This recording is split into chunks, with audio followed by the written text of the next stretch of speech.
Whether it is managing or playing baseball or working in your profession, confidence is the key to success.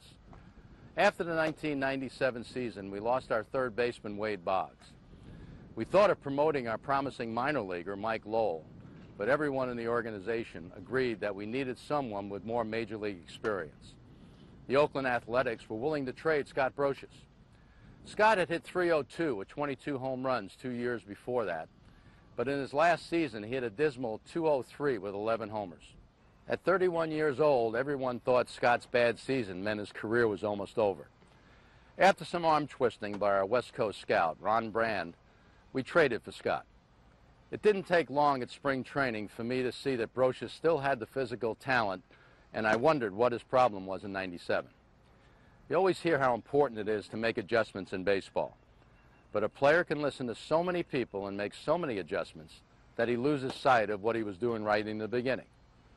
You know, when one bad decision leads to another bad decision, and pretty soon you don't know what to do.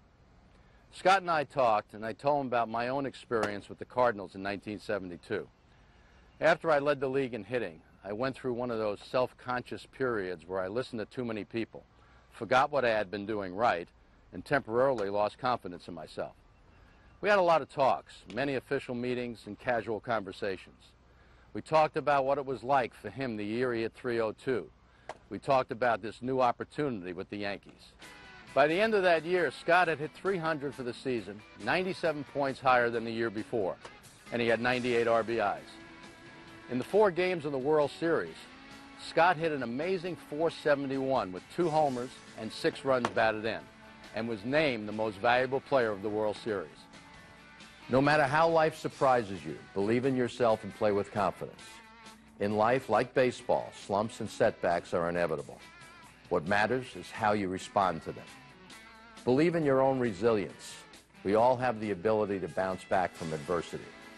Identify your strengths and weaknesses, but concentrate on the strengths. Recall your past successes and achievements. They contain positive memories. Recognize that every day offers a new opportunity. Don't dwell on the past.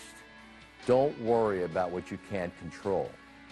Concentrate on team success, your individual success, and what is important will follow.